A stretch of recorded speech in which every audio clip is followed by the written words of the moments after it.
Definite integration के इस question को रीड करते हैं। Let P X be a function defined on R such that p dash x equal to p dash 1 minus x for all x belong to 0 to 1.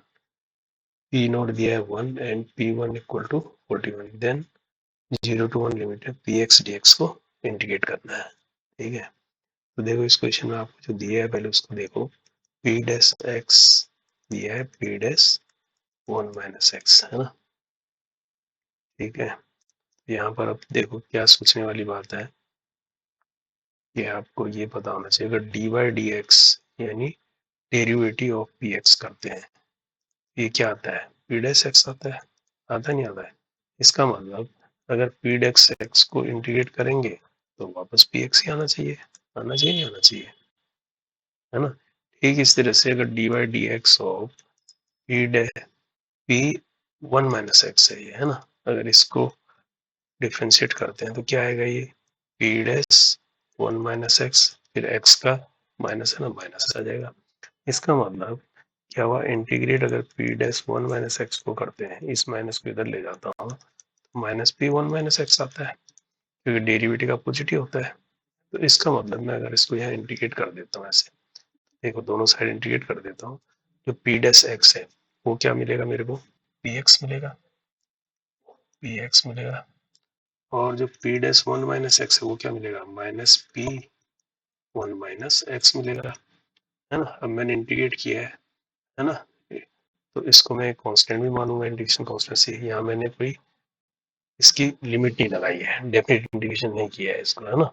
अब ऐसा इसलिए किया है, मेरे को क्या दिया है, पी जीरो दिया है। अगर मैं एक्स की जगह जीरो रखता हूँ तो यहाँ पर भी रखूंगा zero, 1 minus zero, 80 integration constant है, पी जीरो की वैल्यू दी है 1, और ये हो जाएगा माइनस पी वन की वैल्यू दी है 41, ये हो गया 41 प्लस सी। तो यहाँ से देखो सी कितना निकला है, इधर जाएगा 41 प्लस 1 42, सी हो गया 42। अल्टीमेटली सी 42 हो गया, तो इक्वेशन क्या बन रही है, P X is equal to बन रहा है minus P 1 minus X plus 42।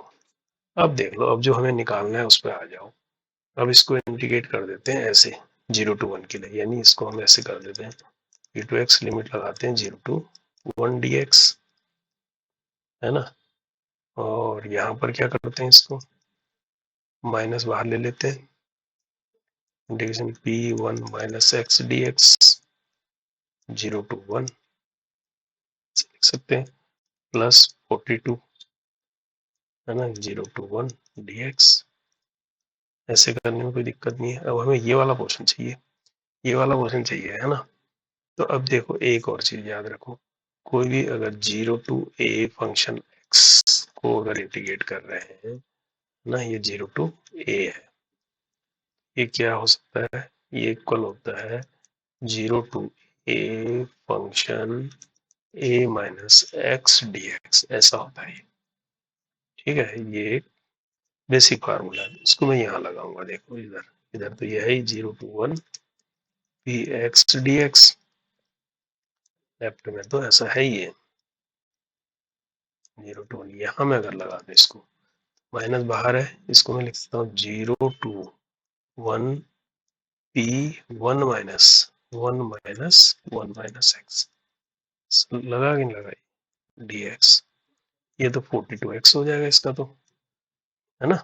42x 0 minus 1 करेंगे तो 42 इन ऐसे आ जाएगा, ये x 0 to 1 ऐसे मान लो समझने के लिए, यानी 42 ही हो जाएगा ये 1 माइनस 0। अब देखो हमें ये चाहिए, अब यहाँ पर देख रहे हो, यहाँ पर क्या मिलेगा, पी एक्स डी एक्स, यहाँ पर क्या होगा, ये जब ओपन होगा 1 minus 1 plus X, 1 minus 1 cancel हो जाएगा, प्लस एक्स, यानी ये हो जाएगा minus 0 to 1 P X D X आ जाएगा ये वाला, और ये 42 आ जाएगा।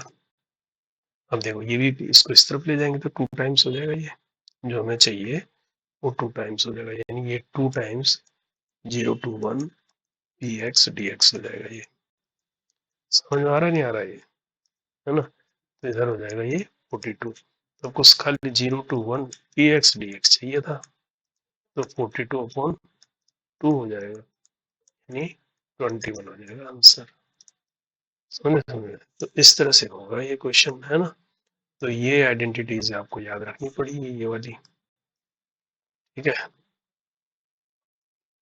तो ये इसका आंसर हो जाएगा 21, यानी 2 is the right choice. Okay.